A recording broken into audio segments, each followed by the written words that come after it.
আসসালামু আলাইকুম, সবাইকে স্বাগতম। আমরা অনেক দিন পর লাইভে আসলাম। আমি অলরেডি মিনিমাম এক সপ্তাহ পরে ক্লাসে ঢুকলাম, তার মানে দীর্ঘ একটা গ্যাপ চলে গেছে। আমি ঘুরে আসলাম কক্সবাজার, আর আপনারাও অনেক দিন আমার ক্লাস পান না। তো আজকে ভাবলাম যে আজকে ক্লাসে ঢোকার একটা ইয়াদ করি, আস্তে আস্তে করে কীভাবে ক্লাসে যুক্ত হওয়া যায় অভ্যাসটা করি। ওকে, তো আজকে আমরা ভূগোলের ম্যাপ নিয়ে কথা বলবো। আপনারা বুঝতেই পারছেন আমি একটা পর্বতের চিত্র আঁকছি, তার মানে নিশ্চয়ই আপনারা নতুন কিছু পাচ্ছেন, যে টাইপের ক্লাসগুলো আপনারা সাধারণত পান না। হ্যাঁ, ভূগোল তো জানেন সবাই যে আমার আগ্রহের জায়গা। সো আমরা আজকে একটা চমৎকার ক্লাস করব। আচ্ছা, আর আমরা যারা এই মুহূর্তে যুক্ত হচ্ছি, আচ্ছা আমরা যারা যুক্ত আছি তারা একটু কমেন্ট করি সব কিছু ঠিক আছে কিনা। ওকে, সব কিছু ঠিক আছে কিনা। আর সবাই কেমন আছেন?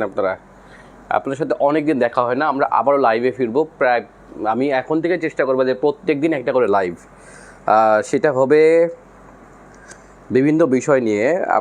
আমরা এখন থেকে লাইভ করব এবং ক্লাসে ফিরবো ইনশাল্লাহ। আমরা আগামী কিছুদিন অনেক অ্যাক্টিভ থাকবো পড়ালেখায়। মাঝখানে আমি অবশ্য আমার লিখিত বই নিয়ে ব্যস্ত ছিলাম, ট্যুর নিয়ে ব্যস্ত ছিলাম। এখন কারেন্ট অ্যাফেয়ার্স ম্যানুয়ালটা আসতেছে আপনাদের খুব শীঘ্রই, আমাদের কাজ চলতেছে। আমি কাজ না করলে অন্য কেউ কাজ করে, সাথে সাথে মানে বানান দেখতেছে, কেউ এডিটিং করতেছে, আমিও কাজ নিয়ে বসবো। তার মানে আমরা আগামী কয়েকটা দিন অনেক ব্যস্ত থাকবো। আমরা আরেকটা বিষয় শুরু করব, যেটা আমাদের অনেকেই অখুশি। আমরা যে ডেইলি পরীক্ষা নিতাম পাবলিক গ্রুপে, সেই পাবলিক গ্রুপের পরীক্ষাগুলো আমরা শুরু করব। তো আপনাদের মতামত থাকলে আপনারা দিতে পারেন। চাচ্ছি যে কারেন্ট অ্যাফেয়ার্স ম্যানুয়াল বইটা আসলে আমরা ইনশাল্লাহ 15 তারিখের পর থেকে চেষ্টা করব রেগুলার আচ্ছা, আমরা সবাই কেমন আছি? সাউন্ড সিস্টেম একদম ঠিক আছে? আচ্ছা, ঠিক আছে, থ্যাংক ইউ। আচ্ছা, আজকে ভূগোলের ক্লাস, বুঝতেই পারছেন, ভূগোলের ম্যাপ দিয়ে ক্লাস, অবশ্যই ব্যতিক্রম ক্লাস হবে। তো আপনারা কমেন্ট করতে থাকেন, আমি মাঝে মাঝে আপনাদেরকে প্রশ্ন করব। ওকে, প্রশ্ন করব, আপনারা উত্তর দিবেন। আচ্ছা, ভূগোলে আমাদের কিছু কিছু প্রশ্ন আসে যেগুলো আসলে আমরা মনে হয় যেন কোত্থেকে আসছে। এইটা একটা বিষয় যে আসলে কোত্থেকে আসছে, আসলে সবই কোনো না কোনো বই থেকে আসে, কিন্তু মাঝে মাঝে মনে হয় যে কোত্থেকে এলো ওরা, ওই আমাদের সেই বিখ্যাত উক্তির মতো। যা হোক, তো আজকে আমরা একটা পর্বতীয় চিত্র আঁকছি, আপনারা দেখতে পাচ্ছেন এটা পর্বত। ওকে, পর্বত মানে বুঝতেই পারছেন যার উচ্চতা আপনার 1000 মিটারের যদি উঁচু হয়ে যায় তখন সেটাকে আমরা পর্বত বলি, বা এরকম মনে হয়, মেবি এরকম কিছু একটা হবে। ওকে, আর পাহাড় আপনার তার থেকে একটু নিচু হলে সেটাকে আমরা পাহাড় বলি। আর পাহাড়ের থেকে যদি একদম ছোট হয় সেটাকে আমরা কি বলি বলেন তো? এটাকে আমরা টিলা বলি, টিলা। যেমন বাংলাদেশে পর্বত কিন্তু আছে, সেটা খুবই কম, মাত্র 2-4টা। ঠিক আছে, বাংলাদেশে আপনার পাহাড় আছে এনাফ, যেটা আপনার পার্বত্য চট্টগ্রাম অঞ্চলে। আর পাহাড়, হ্যাঁ, টিলা সিলেটের যে অংশটা আছে এটাকে অনেক ছোট ছোট, এটাকে আমরা পাহাড় না বলে অনেকটা আমরা টিলা বলি। ঠিক আছে, যাই হোক, তো আমি এখানে আঁকছি আপনার সেটি আপনার পর্বত। ওকে, তাহলে এটা একটা পর্বত, আমি আপনাদের দেখাবো মরুভূমি, বৃষ্টিপাত, এই সব বিষয়গুলো আসলে কেন হয়। ঠিক আছে, সেটা দেখানোর জন্য আমি মূলত আজকে এই চিত্রটা আঁকছি। আচ্ছা, এখন আমরা এই পর্বতের দেখেন, আমরা দেখতে পাচ্ছি এই যে পর্বতটা এই দিকটা যেখানে আছে ভূমির দিকটা আপনার অনেক প্রশস্ত, উপরের দিকে যে আস্তে আস্তে করে কি হয়ে যায়, একেবারে সরু হয়ে যায়। ঠিক আছে, আচ্ছা, আমরা দেখতে পাচ্ছি এখানে মেঘ, এই মেঘগুলো আপনার এই পর্বতের চূড়ায় যে আঘাত হানে। সো এটা একটা বরফ আচ্ছাদিত অঞ্চল, এখানে আপনার বরফ জমে, সেটাও আমরা সবাই জানি, তাই না? তাহলে আমরা একটু দেখবো যে এই পর্বতে আসলে বৃষ্টিপাত কিভাবে হয় একটু আমরা দেখি। দেখেন, পর্বতের এই দিকটা যে ঢালটা আছে, সেই ঢালটাকে এই দিক বলে কথা না, অর্থাৎ যেই দিকটা আপনার সমুদ্র, সাধারণত সমুদ্র বা বড় কোনো লেক থাকে, সেই দিকটায় যে ঢালটা থাকে, সেই ঢালে এসে আপনার মেঘগুলো এসে আপনার কি হয় বলুন তো?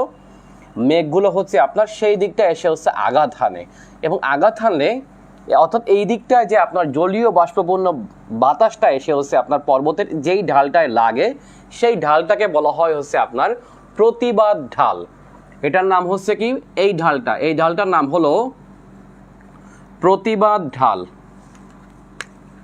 এই ঢালটার নাম হলো প্রতিবাদ। আচ্ছা, প্রতিবাদ না কিন্তু, ঠিক আছে, প্রতিবাদ। ঠিক আছে, প্রতিবাদ ঢাল।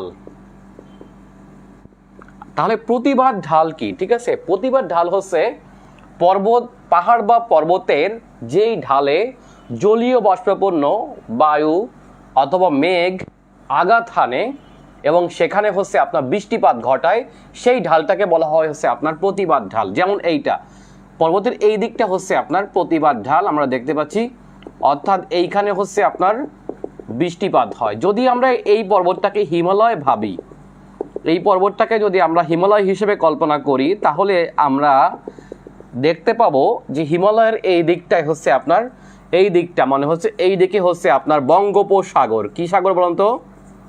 বঙ্গোপসাগর। তারপরে ভারতের এই দিকটা আছে হচ্ছে আপনার ভারত মহাসাগর, ভারত মহাসাগর। আরও আছে আমরা জানি আরব সাগর, তাই না? এই তিনটা সাগরের বায়ু কিন্তু আপনার হিমালয়ের যেই দিকটা, যদি আমরা এই দিকটা যদি আমরা উত্তর কল্পনা করি তাহলে উত্তর দিকে, তাই না? পৃথিবীর মানে আমাদের বাংলাদেশ থেকে উত্তর দিকে হচ্ছে হিমালয়। ওকে, এখন দেখেন এই বঙ্গোপসাগর থেকে জলীয় বাষ্পপূর্ণ বাতাস বা পানি হচ্ছে আপনার শুকিয়ে, তাই না? যেহেতু আপনার বাতাস হয় তাহলে আপনার শুকিয়ে এই মেঘ আকারে কিন্তু আপনার হিমালয়ের এই ঢালে যে আঘাত হানে, এবং এখানে আঘাত হানলে হচ্ছে আপনার এখান থেকে ফিরে এসে, বুঝতেই পারছেন, মেঘ যেহেতু এই দিকটা আঘাতপ্রাপ্ত হয়ে ওই দিকে আর যেতে পারে না, সেহেতু হচ্ছে আপনার হিমালয় তো অনেক উঁচু, জানেন যে আপনার মেঘের যে স্তর, এই মেঘের স্তর থেকেও হিমালয়ের চূড়া অনেক উপরে। মেঘ কিন্তু মাত্র 2-4 কিলোমিটারের ভিতরেই থাকে। আপনারা সবাই জানেন, যারা প্লেনে উঠছেন তারা অনেকে জানবেন যে খুব বেশি উপরে মেঘ থাকে না কিন্তু। ওকে, হিমালয় পর্বত তার থেকে অনেক বেশি উঁচু। সুতরাং আমরা বুঝতে পারি যে আপনার এই ভারত মহাসাগর, আরব সাগর বা বঙ্গোপসাগর থেকে যেই জলীয় বাষ্পীভবনে বাতাস মানে ঘনীভূত হয়ে মেঘ সৃষ্টি করে, সেই মেঘটা যে কিন্তু আপনার হিমালয়ের এই প্রতিবাদ ঢালে হচ্ছে আপনার কি হয় বলুন তো? আঘাত হানে। ঠিক আছে, সুতরাং এই অঞ্চলে হচ্ছে আপনার, এই হিমালয় সংলগ্ন অঞ্চলে হচ্ছে আপনার এই কারণে প্রচুর পরিমাণে হচ্ছে আপনার বৃষ্টিপাত ঘটে। তাহলে এই অনুমাদ ঢালে অবস্থিত অঞ্চল কোনগুলা? হিমালয় পর্বতের অনুমাদ ঢালে অবস্থিত অঞ্চল হচ্ছে আপনার সিকিম, দার্জিলিং, নেপাল, ভারতের উত্তরাখণ্ড। ঠিক আছে, বাংলাদেশের উত্তর দিকে যদি বলি আমরা মেঘালয়ের খাসি, তারপরে হচ্ছে আপনার গারো পাহাড়। ঠিক আছে, ওই দিকের যে অঞ্চলটা আছে দেখেন, এই অঞ্চলটায় কিন্তু আপনার প্রচুর পরিমাণে হচ্ছে আপনার বৃষ্টিপাত ঘটায়। সুতরাং এই ধরনের বৃষ্টিকে বলা হয়েছে আপনার শৈলেতক্ষেপ বৃষ্টি। শৈলেতক্ষেপ বৃষ্টি বলা হয়েছে আপনার এই ইয়াকে আর কি। আচ্ছা, তাহলে প্রতিবাদ ঢাল, এটা হচ্ছে প্রতিবাদ ঢাল। ওকে, তাহলে প্রতিবাদ ঢালে আঘাত হেনে যে বৃষ্টিটা হয় তাকে বলা হচ্ছে আপনার শৈলোৎক্ষেপ বৃষ্টিপাত। ঠিক আছে, শৈলোৎক্ষেপ মানে শৈল মানে হচ্ছে পাহাড় বা পর্বত, এই পর্বত থেকে যে বৃষ্টিপাত হয় এটাকে বলা হচ্ছে আপনার শৈলোৎক্ষেপ বৃষ্টিপাত। ওকে, এখন একটু দেখি আমরা যে এর বিপরীত ধাপটা কি, যেখান থেকে আপনার বিসিএস এর প্রশ্ন আসছিল, যেটা হচ্ছে আপনার একটু আমরা দেখি। ধরেন হিমালয়ের অপর প্রান্তে, যেহেতু হিমালয় পর্বত একটা অনেক উঁচু পর্বতমালা, হিমালয় বা আন্দিজ এগুলো অনেক উঁচু পর্বতমালা। আপনারা সবাই জানেন যে হিমালয় পর্বতমালা হচ্ছে পৃথিবীর সব থেকে উচ্চতম পর্বতমালা, আর আন্দিজ হলো পৃথিবীর সব থেকে দীর্ঘতম পর্বতমালা, এটা আমরা সবাই জানি। এখন আমরা এই দুইটা পর্বতকে আমরা উদাহরণ হিসেবে দেখলে আমরা এটা পেয়ে যাই। আচ্ছা, এখন দেখি আমরা অপর প্রান্তে। দেখেন যেহেতু আমি আগেই বলছি হিমালয় পর্বত অনেক উঁচু পর্বত, যেখানে মেঘ তার অনেক নিচের দিকে থাকে, তাই না? সুতরাং বুঝতেই পারছেন এর অপর প্রান্ত যেখানে থাকবে, সেই অপর প্রান্তে কিন্তু আপনার মেঘ যেতে পারে না, তাই না? আর যদি মেঘ যেতে না পারে তার মানে সেই অঞ্চলে থাকবে শুষ্ক। তাহলে এই অঞ্চলটা কি থাকবে বলতো? শুষ্ক থাকবে, শুষ্ক। তাহলে আমরা দেখবো এবার, তাহলে এটা হলো প্রতিবাদ ঢাল। এই প্রতিবাদ ঢালের অপর প্রান্তকে বলা হয় হচ্ছে অনুবাদ ঢাল। অনুবাদ, এটার নাম হলো অনুবাদ ঢাল। তাহলে আমরা কি বলতে পারি যে প্রতিবাদ ঢালের অপর প্রান্তে থাকে হচ্ছে আপনার অনুবাদ ঢাল, যেখানে হচ্ছে আপনার শুষ্ক, এবং সেখানে হচ্ছে আপনার এই শুষ্ক বায়ু প্রবাহের কারণে হচ্ছে এখানে বৃষ্টিপাত ঘটে না। বুঝছেন কিনা? অর্থাৎ প্রতিবাদ ঢালে হচ্ছে প্রচুর বৃষ্টিপাত হয়, কিন্তু অনুবাদ ঢালে কিন্তু আপনার বৃষ্টি থাকে একেবারেই কম। এটি হচ্ছে আপনার একেবারে শুষ্ক প্রায়, এবং এটাকে বলা হয় হচ্ছে আপনার অনুবাদ ঢালকে বলা হয় হচ্ছে আপনার বৃষ্টি ছায় অঞ্চল। বৃষ্টি ছায় মানে বৃষ্টি হয় না যেখানে আর কি, এই অনুবাদ ঢালকে আরেক নামে বলা হয় হচ্ছে আপনার বৃষ্টি ছায় অঞ্চল। আমরা একটা উদাহরণ দেখলে টের পাবো যে এটা আসলে কিভাবে। দেখেন আমরা জানি যে হিমালয়ের অপর প্রান্তে, আমরা যদি এই প্রান্তে নেপাল দেখি বা ইন্ডিয়ার সিকিম দার্জিলিং দেখি, ঠিক অপর প্রান্তে দেখবেন হচ্ছে আপনার পৃথিবীর যে দেশটি আছে সেটি হচ্ছে আপনার চায়না। আমরা জানি এখানে হচ্ছে বৃহত্তম চায়না, ঠিক আছে। আমরা যদি চায়নাকে দেখি তাহলে আমরা দেখতে পাবো, চায়নার মানচিত্রটা যদি আমরা দেখি,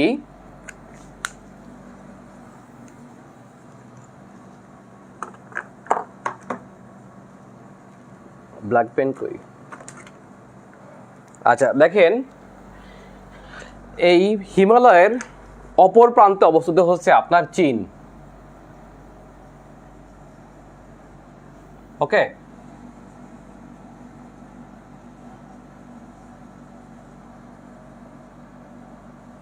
আচ্ছা আমরা চীনের কিছু অংশ একটু দেখাচ্ছি জাস্ট কোনো মতে, ওকে। এটা হলো আপনার চায়না অথবা চীন। দেখেন এই চীনটা হলো আপনার হিমালয়ের ঠিক অপর প্রান্তে অনুবাদ ঢালে অবস্থিত। আমরা এই পাশে লিখি, সুতরাং আমরা বুঝতে পারলাম যে এই অনুবাদ ঢালটা হচ্ছে আপনার একটি বৃষ্টির ছায় অঞ্চল। বৃষ্টির ছায় অঞ্চল মানে হচ্ছে এখানে বৃষ্টিপাত হয় না, তাহলে এটার নাম হলো কি ঢাল? অনুবাদ ঢাল, ঠিক আছে। এই অনুবাদ ঢালে অবস্থিত হচ্ছে আপনার চায়না, এবং এই চায়নাতে হচ্ছে পৃথিবীর 3টা বৃহত্তম মরুভূমি অঞ্চল সৃষ্টি হয়েছে শুধুমাত্র এই পর্বতের অনুবাদ ঢালে অবস্থিত হওয়ার কারণে, অর্থাৎ বিকজ অফ হিমালয়। তাহলে আমরা একটু দেখি সেই 3টা অঞ্চলটা কি। আচ্ছা এই দিকে হচ্ছে আপনার বিখ্যাত তিব্বেতিয়ান প্লাটিনেউ অথবা তিব্বত মালভূমি, এটার নাম হলো তিব্বত মালভূমি, ঠিক আছে। নেপালের অপর প্রান্তে তিব্বত মালভূমি। আচ্ছা এটা আরো দূরে হবে, একেবারে এই প্রান্ত পর্যন্ত হবে, এটা হলো তিব্বত মালভূমি। আর এই দিকে আছে হচ্ছে বিখ্যাত তাকলামাকান, আচ্ছা এটা হলো বিখ্যাত তাকলামাকান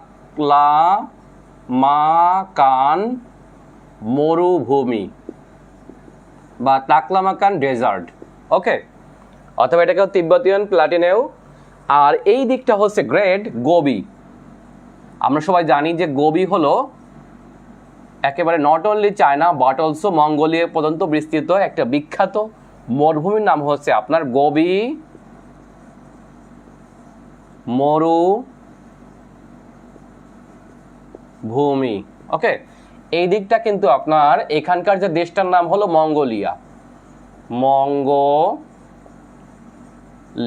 ওকে। চায়না এবং মঙ্গোলিয়া ব্যাপী বিস্তৃত হচ্ছে আপনার এই বিখ্যাত গোবি মরুভূমি, ঠিক আছে। এখন দেখেন আমরা একটু দেখতে পাচ্ছি যে চায়নার এই প্রান্তে, সে চায়না এবং মঙ্গোলিয়া এই দিকটা হচ্ছে আপনার বৃষ্টির ছায় অঞ্চল। বৃষ্টির ছায় অঞ্চল কেন? কেননা পৃথিবীর অন্যান্য অঞ্চলে হচ্ছে আপনার কম বেশি বৃষ্টিপাত হয়, কিন্তু এই জায়গা বৃষ্টিপাতের পরিমাণ একেবারেই কম। এর কারণটা হচ্ছে আপনার হিমালয় পর্বত এখানে এত উঁচুতে যে অপর প্রান্তে হচ্ছে আপনার বৃষ্টিপাত হয়ই না, অর্থাৎ জলীয় বাষ্পপূর্ণ বায়ুটা হচ্ছে আপনার এই পাশ থেকে কোনোভাবেই ওই পাশে যেতে পারে না বিদায় হচ্ছে আপনারা দেখবেন যে আমরা যদি গুগলে দেখি তাহলে দেখবেন যে এই অঞ্চলটা একেবারে পুরা দেখায়, হ্যাঁ। একেবারে হচ্ছে আপনার হিমালয়ের এই প্রান্ত দেখবেন তিব্বত মালভূমি, যেখানে আপনারা জানেন যে তিব্বত মালভূমি হচ্ছে পৃথিবীর সব থেকে উঁচু স্থান। আপনারা জানেন যে এটা এত উঁচুতে অবস্থিত, কেননা এটা একদম হিমালয় পর্যন্ত উঁচু। দেখেন আপনারা খেয়াল করে, একদম হিমালয়ের চূড়া পর্যন্ত প্রায় হচ্ছে আপনার বিস্তৃত হচ্ছে আপনার এই তিব্বতিয়ান প্লাটিনেউ বা তিব্বতিয়ান মালভূমি।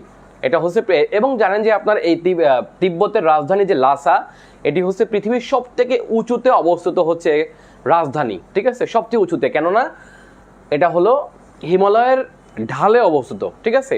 এবং এই অঞ্চলে হচ্ছে আপনার এই কারণে বৃষ্টিপাত একেবারে হয় না বললেই চলে। যেমন দেখেন আমরা যদি কেউ তিব্বত ভ্রমণ করি তাহলে আমাদের নাক বা চোখ দিয়ে হচ্ছে আপনার হতে পারে, সেটা হচ্ছে আমাদের রক্ত পড়তে পারে। এই রক্ত পড়ার কারণটা হলো আমরা এই যে উচ্চতা সমস্যা, অনেক উপরে যেহেতু আপনার এই উচ্চতার সমস্যার কারণে হচ্ছে আমাদের নাক বা চোখ দিয়ে হচ্ছে আপনার রক্ত পড়তে পারে, ঠিক আছে। তিব্বত হচ্ছে অনেক উঁচুতে, এই কারণে বুঝতেই পারছেন। আর বিখ্যাত গোবি মরুভূমি দেখেন যে এটা হলো চায়না এবং মঙ্গোলিয়ার মাঝখানে একটা বিখ্যাত মরুভূমি, এটা মনে হয় মেবি রিসেন্ট কোনো একটা বিসিএস এ আসছিল, মেবি 43 বা 41তম বিসিএস ভূগোলে আসছিল, তাই না? গোবি মরুভূমি কোথায় অবস্থিত? এটি হচ্ছে আপনার চীন এবং মঙ্গোলিয়া অবস্থিত। ওকে, এবং দেখবেন খেয়াল করে আপনার এই যে এই তিনটা মরুভূমির কারণে চায়নার যে এই প্রান্তটা অর্থাৎ উত্তর পশ্চিম যে প্রান্তটা আমরা দেখতে পাই, এটি হলো একেবারে জনশূন্য একটি এরিয়া। যেমন দেখেন যে চায়নার যে বেশিরভাগ লোক এরা কিন্তু আপনার বসবাস করে হচ্ছে আপনার পূর্ব উপকূলে, এই দিকটায়, ঠিক আছে? পূর্ব উপকূলটা হচ্ছে আপনার চায়নার বেশিরভাগ লোক বসবাস করে, অর্থাৎ চায়নার মোস্ট অফ পিপল বসবাস করে হচ্ছে আপনার এই থেকে শুরু করে এই অঞ্চলটায়। এবং এই দিকটা হচ্ছে আপনার চায়নার লোক সংখ্যা একেবারে কম ঘনবসতিপূর্ণ, শুধুমাত্র এই বৃষ্টি ছায় অঞ্চলে অবস্থিত হওয়ার কারণে, কেন এখানে ফসল কম হয়। যেমন এই দিকে আছে ইনার মঙ্গোলিয়া, এটাও কিন্তু আপনার মোটামুটি ওয়ান কাইন্ড অফ ডেজার্ট। ওকে, এই অঞ্চলটা হচ্ছে অনেক উঁচু এবং এখানে হচ্ছে আপনার পৃথিবীর বিখ্যাত তিনটা মরুভূমি এবং মালভূমি অবস্থিত, যেটা হচ্ছে আপনার তাকলামাকান মরুভূমি। এই তাকলামাকান মরুভূমিটা হচ্ছে আপনার বা তাকলামাকান ডেজার্ট, এখানে যে প্রদেশটা আছে চীনের, সেই প্রদেশটার নাম কি বলেন তো? আপনারা বলতে পারবেন কি না? এই তাকলামাকান ডেজার্টটা হচ্ছে চীনের কোন অঞ্চলে পড়ছে? আচ্ছা, একজন প্রশ্ন করছে লাসাকে কেন নিষিদ্ধ নগরী বলা হয়?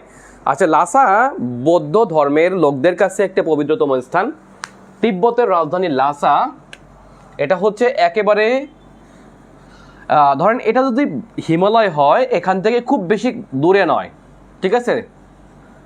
তিব্বতের মালভূমি রাজধানী লাসা হচ্ছে একেবারে নেপাল সীমান্ত বা ইন্ডিয়া সীমান্তের একেবারে কাছাকাছি একটি শহর। এবং এই লাসাতে হচ্ছে অতীত থেকে হচ্ছে আপনার লাসা অনেকগুলো কারণে হচ্ছে আপনার নিষিদ্ধ। ওয়ান কাইন্ড অফ হচ্ছে আপনার এখানকার যে আপনার বৌদ্ধ শাসকগণ ছিল, এরা পৃথিবীর অন্য জাতির থেকে হচ্ছে আপনার অনেকটা হচ্ছে আপনার বিচ্ছিন্ন থাকা পছন্দ করতো। এটাও যেমন সত্য, আবার এটাও সত্য যে আপনার এটা এত বেশি দুর্গম এলাকা, এত বেশি উঁচুতে অবস্থিত যে পৃথিবীর অন্য জাতিগুলো এখানে কখনো ভালোভাবে পৌঁছাতে পারে নাই। সো এটাকে অনেকে নিষিদ্ধ নগরী হিসেবে বা নিষিদ্ধ অঞ্চল হিসেবেই জানতো, ঠিক আছে? এটা যেমন সত্য, বাট রিসেন্ট ডেজ মানে হচ্ছে বর্তমান যে দিনগুলো আছে, এই দিনগুলোতে কিন্তু আপনার চায়নার সরকার কিন্তু আপনার তিব্বত ভ্রমণে এক ধরনের নিষেধাজ্ঞা দিয়ে রাখে। সেটা হচ্ছে কি, যদিও এখন সবার জন্য এটা নিষিদ্ধ না, বাট তারপরেও হচ্ছে আপনার তিব্বতে, যেহেতু আপনার তিব্বতীয়রা হচ্ছে আপনার বুদ্ধিস্ট সংখ্যাগরিষ্ঠ অঞ্চল, এরা কিন্তু আপনার চীনের যে মূল ভূখণ্ডের থেকে আলাদা হওয়ার জন্য অলরেডি সংগ্রামে লিপ্ত, এবং সেটা হচ্ছে 14 দলাই লামার নেতৃত্বে এরা কিন্তু আপনার পৃথক হওয়ার চায়। সুতরাং বুঝতেই পারছেন এই লাসাকে চীনা সরকারও এক ধরনের নিষেধাজ্ঞা দিয়ে রাখছে, ঠিক আছে? এখানে সব ধরনের পর্যটক যাওয়াও সবসময় মানে হচ্ছে আপনার পসিবল না, ঠিক আছে? বাট প্রাকৃতিক কারণ, রিসেন্ট কারণ সহ অতীত অনেক কারণের জন্য এটাকে নিষিদ্ধ নগরী বলা হয়, বাট এখন ওইভাবে নিষিদ্ধ না, আপনি চাইলে যেতে পারবেন। যেমন বাংলাদেশিদের ভ্রমণে এখন এখানে নিষেধাজ্ঞা নেই, চাইলে যেতে পারে, বাট এটা যাওয়াটা খুবই কষ্টসাধ্য ব্যাপার, এইটা আর কি। আচ্ছা, তাহলে আপনারা কমেন্ট করতে পারেন। ও জিনজিয়াং, হ্যাঁ, সিদ্দিকা রাহি বলছে হচ্ছে আপনার জিনজিয়াং। হ্যাঁ, তাকলামাকান মরুভূমিটা হচ্ছে আপনার চীনের যেই অঞ্চলে অবস্থিত তার নাম হলো জিনজিয়াং অথবা শিনজিয়াং।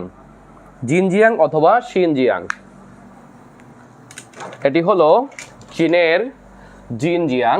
আর তিব্বতিয়ান প্লাটিনেও বা তিব্বতের মালভূমি, এটাও ওয়ান কাইন্ড অফ মরুভূমি, এটা হলো জিনজিয়াং প্রদেশে, জিনজিয়াং, ঠিক আছে? আচ্ছা, এবার আপনারা বলবেন তাহলে গোবি মরুভূমি। আচ্ছা, গোবি মরুভূমি কোথায় অবস্থিত? গোবি,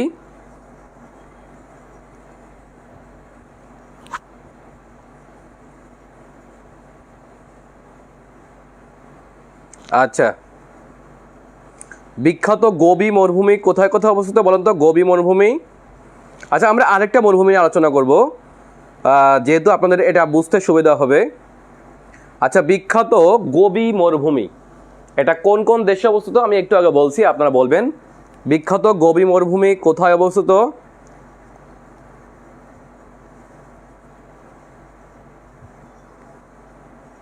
আচ্ছা, চীন মঙ্গোলিয়া, হ্যাঁ, চায়না মঙ্গোলিয়া, অনেকে লিখছেন চায়না মঙ্গোলিয়া। ইয়েস, বিখ্যাত গোবি মরুভূমি হচ্ছে আপনার চায়না মঙ্গোলিয়া। বলেন তো চায়নার কোন অঞ্চলে সব থেকে বেশি লোক বসবাস করে?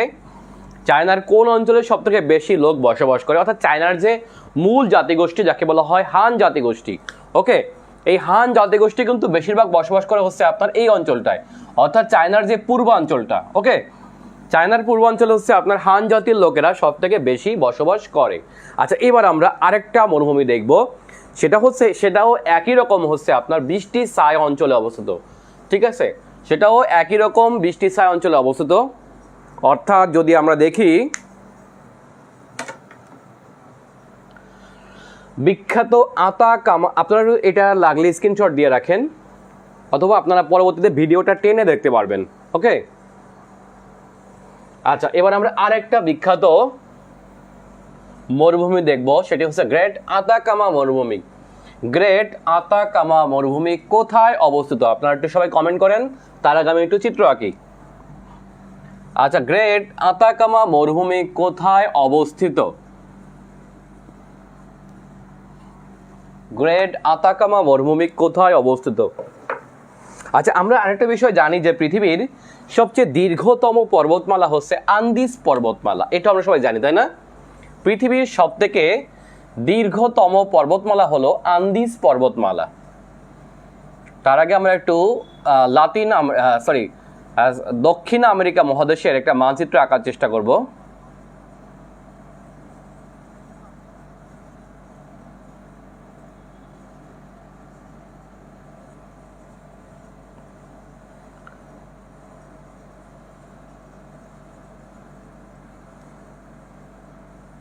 আচ্ছা, ধরলাম এটা দক্ষিণ আমেরিকা মহাদেশ, ধরলাম এটা দক্ষিণ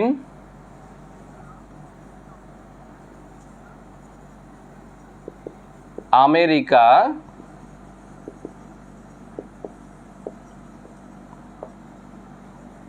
মহাদেশ। ঠিক আছে, আচ্ছা, আমরা এখন দেখব হলো আরেকটা বিখ্যাত মরুভূমি, তবে তার দেখার আগে দেখব আমরা একটা বিখ্যাত পর্বতমালা। আচ্ছা, পর্বতমালার নাম হলো আন্দিজ পর্বতমালা। আমরা জানি যে আন্দিজ পর্বতমালা সাউথ আমেরিকার প্রায় উত্তর দক্ষিণ জুড়ে বিস্তৃত একটা বিশাল পর্বতমালার নাম হলো আন্দিজ পর্বতমালা।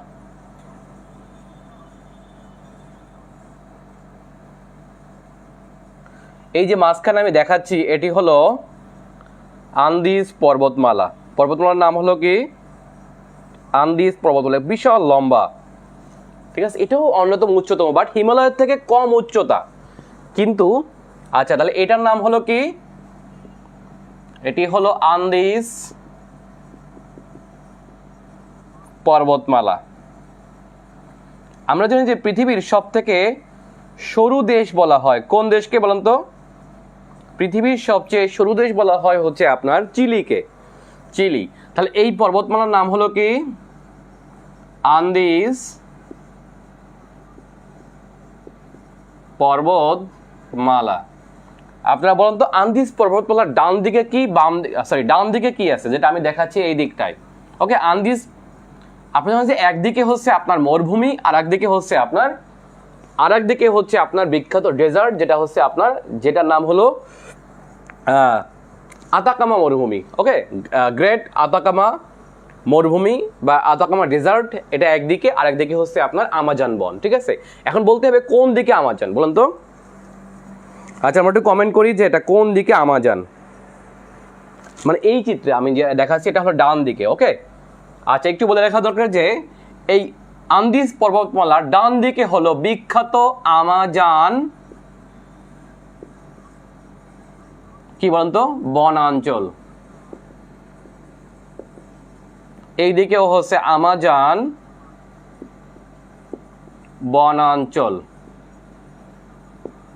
ওকে, অর্থাৎ এই আন্দিজ পর্বতমালার এই দিকটা হচ্ছে আপনার আমাজন বনাঞ্চল, কেননা আমরা জানি যে এই দিকে হচ্ছে বিখ্যাত আটলান্টিক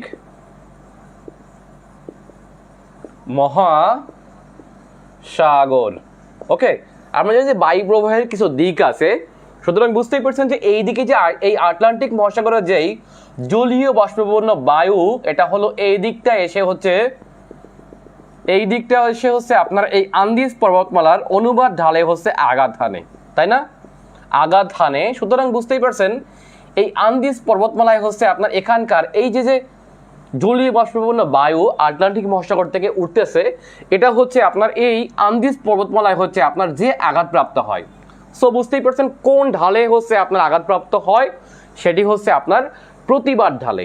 ঠিক আছে, প্রতিবাদ, সরি ভুল বলা, অনুবাদ না, এটিকে বলা হচ্ছে আপনার কি, এটি হলো প্রতিবাদ ঢাল। ওকে, এই আন্দিজ পর্বতমালা হচ্ছে আপনার এই প্রতিবাদ ঢালে হচ্ছে আপনার যে আঘাত হানে হচ্ছে আপনার এগুলো হচ্ছে আপনার পুনরায় আবার এদিকে ফিরে আসে। সুতরাং ফিরে আসলে হচ্ছে আপনার এই অঞ্চলে হচ্ছে প্রচুর বৃষ্টিপাত হয়। সুতরাং প্রচুর বৃষ্টিপাত হওয়ার কারণে হচ্ছে আপনার আমাজনকে বলা হয় হচ্ছে পৃথিবীর বৃহত্তম রেইন ফরেস্ট। আমরা জানি যে পৃথিবীতে কয়েকটা রেইন ফরেস্ট আছে যেখানে হচ্ছে আপনার প্রচুর পরিমাণে বৃষ্টি হয়, ন্যাচারালি বৃষ্টি হয়। ঠিক আছে, বৃষ্টি তো ন্যাচারালি হয় না, যদি এখন ন্যাচারালি সব জায়গায় হয় না, দুবাইতে কিন্তু আপনার কৃত্রিম বৃষ্টিপাতও ঘটানো হয়, এটা সবাই জানি আমরা।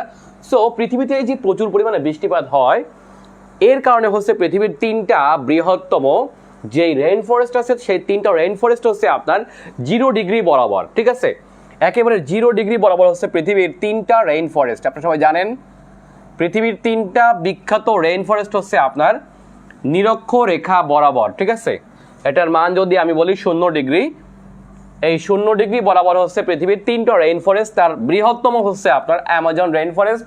ঠিক আছে, আচ্ছা, দ্বিতীয় বৃহত্তম হচ্ছে আপনার কঙ্গো বনভূমি। কঙ্গো বনভূমি হচ্ছে আপনার আফ্রিকায়, কঙ্গো অববাহিকায়, যেটাকে আমরা আফ্রিকার জঙ্গল নামে চিনি। ঠিক আছে, আর একটা আছে হচ্ছে ইন্দোনেশিয়ার বর্নিওতে, ইন্দোনেশিয়া, মালয়েশিয়া এবং হচ্ছে ব্রুনাই। ঠিক আছে, ইন্দোনেশিয়া, মালয়েশিয়া এবং ব্রুনাই হচ্ছে আপনার এই 3টার মাঝে হচ্ছে আপনার বর্নিও। এই 3টা হলো পৃথিবীর 3টা বৃহত্তম রেইন ফরেস্ট। ঠিক আছে, 1, 2, 3, 3টাই হচ্ছে আপনার 0 ডিগ্রি বরাবর। মনে রাখবেন যে এটা হচ্ছে 0 ডিগ্রি বরাবর। তাহলে এই আন্দিজ পর্বতমালায় হচ্ছে আপনার এই অঞ্চলে হচ্ছে আপনার প্রচুর পরিমাণে হচ্ছে আপনার বৃষ্টিপাত হয়, কিন্তু এটা হচ্ছে আপনার কোন ঢালে বলুন তো? এটা হচ্ছে আপনার প্রতিবাদ ঢালে। প্রতিবাদ ঢালে হচ্ছে আপনার বৃষ্টিপাত হচ্ছে। সো এইখানে হচ্ছে আপনার একটা রেইন ফরেস্ট সৃষ্টি হয়েছে এবং তার নাম হচ্ছে গ্রেট আমাজন বনাঞ্চল। ঠিক অপর প্রান্তে আমরা জানি যে এই দিকটায় যে লম্বা একটা দেশ আছে বা সরু একটা দেশ আছে এই দিকটা, এটার নাম হচ্ছে আপনার চিলি। দেশের নাম হলো কি? দেশের নাম হলো চিলি। দেশের নাম হলো চিলি। ঠিক আছে, এই চিলিতে অবস্থিত হলো বিখ্যাত আতাকামা মরুভূমি। এইটার নাম আমি যে দেখাচ্ছি, দেখেন এই আন্দিসের অপর প্রান্তে হচ্ছে আপনার বৃষ্টি ছায়া অঞ্চল। কেননা এই প্রান্তে যদিও এখানে প্রশান্ত মহাসাগর, কিন্তু প্রশান্ত মহাসাগরের যে এই বায়ুটা এই দিকে প্রবাহিত হয় না, আটলান্টিকটা হচ্ছে এইদিকে প্রবাহিত হয়। সো বুঝতে পারছেন কিনা? সুতরাং হচ্ছে আপনার এই যে আন্দিজের যে আপনার অনুবাদ ঢাল, এই দিকটা হচ্ছে আপনার অনুবাদ ঢাল। সুতরাং আন্দিজের এই অনুবাদ ঢালে হচ্ছে আপনার কোনো ধরনের হচ্ছে আপনার একেবারে বৃষ্টি শুষ্ক অঞ্চল বা শুষ্ক প্রায় অঞ্চল, বিদায় হচ্ছে এখানে পৃথিবীর সব থেকে কম বৃষ্টিপাত হওয়া একটি অঞ্চলের নাম হচ্ছে আপনার আতাকামা মরুভূমি। এখানে এমন জায়গা আছে যেখানে 1000 বছরেও বৃষ্টিপাত হয় নাই, এবং এমন জায়গা আছে যেখানে পৃথিবীতে কখনোই বৃষ্টিপাত হবে না। আপনি চিন্তা করেন, এরকম জায়গাও আছে। সুতরাং আতাকামা মরুভূমি হচ্ছে আপনার পৃথিবীর একেবারে শুষ্ক প্রায় একটি অঞ্চল।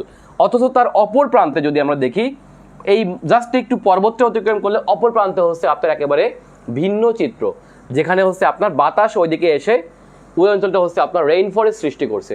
বুঝছেন কিনা? এইটা হচ্ছে বিষয়। তার মানে ভূগোলের এই বিষয়গুলো কিন্তু আপনার বুঝলে বেশ মজা। আপনারা বুঝতে পারছেন যে এই যে রেইন ফরেস্ট, এটা আমরা যদি মুখস্থ করি, এই মুখস্থ করলে আপনার জীবনও হচ্ছে আপনার মুখস্থ হয় না, তাই না? দেখেন চিলি দেশটা হচ্ছে আপনার এত একটা ভয়ঙ্কর জায়গায় অবস্থিত হওয়ার পরেও কিন্তু চিলি প্রচুর ধনী।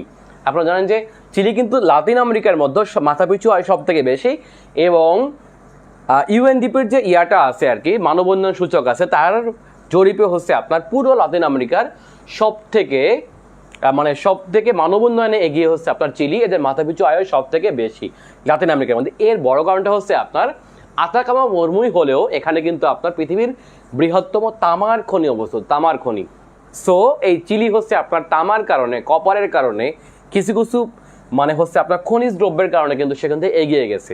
ঠিক আছে, যাই হোক, এইগুলো হচ্ছে আপনার ভূগোলের অনেক মজার বিষয়। আপনারা এগুলা আমার যে ভূগোল ক্লাসগুলো আছে আপনারা চাইলে আমার যে প্রাইভেট ব্যাচ আছে আপনারা প্রাইভেট ব্যাচে আপনারা ভর্তি হতে পারেন। এখানে আমার বাংলাদেশ, আন্তর্জাতিক, জিওগ্রাফি এই তিনটাই হচ্ছে ম্যাপের সাহায্যে হচ্ছে আপনার ক্লাস নেওয়া হয়। আপনারা চাইলে ভর্তি হতে পারেন।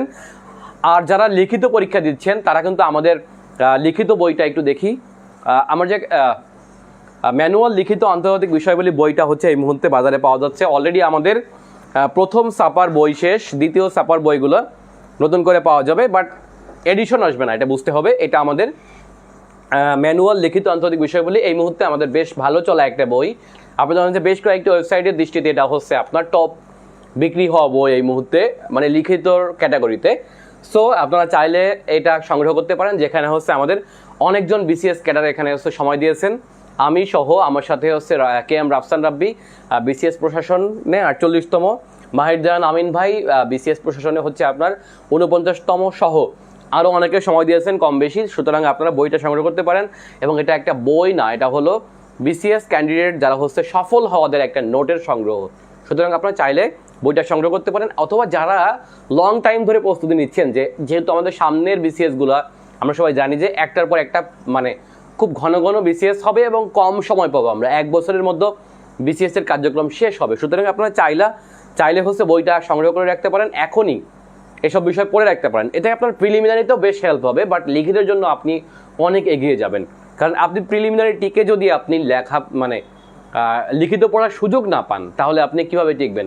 সো আমি মনে হয় যে আপনারা বেসিক স্ট্রং করার জন্য এই বইটা সংগ্রহ করতে পারেন যারা প্রিলি প্রার্থী আছেন। আর লিখিত যারা আছেন তারা অবশ্যই বইটা নেবেন। অলরেডি আমাদের একটা বড় অংশ অলরেডি নিছেন, বাকি যারা নেননি এখন তারা বইটা হচ্ছে আপনারা সংগ্রহ করবেন। ওকে, তাহলে আর পেইড বেসের কথা তো আপনাদের বলছি, আমার কিন্তু প্রিলিমিনারি এবং লিখিত দুইটারই হচ্ছে আপনার পেইড বেস আছে, যেখানে আমাদের 2000-এর অধিক মানে হচ্ছে আপনার শিক্ষার্থীরা আমার এখানে ক্লাস করছেন। চাইলে আপনারাও ক্লাসগুলো করতে পারেন, ঠিক আছে। আরেকটা ঘোষণা দিয়ে রাখি যে আমার খুব শীঘ্রই হয়তো আগামী অল্প দিনের মধ্যে হচ্ছে 10 মিনিট স্কুলের ব্যানার থেকে আমার বাংলাদেশ, আন্তর্জাতিক এবং জিওগ্রাফির কোর্স আসবে। সেটা অবশ্য রেডি হতে আরও 2 মাস সময় লাগবে। তো এটা অগ্রিম বলে রাখলাম, চাইলে আপনারা ভবিষ্যতেও ক্লাস মানে আমার ক্লাসগুলো করতে পারবেন।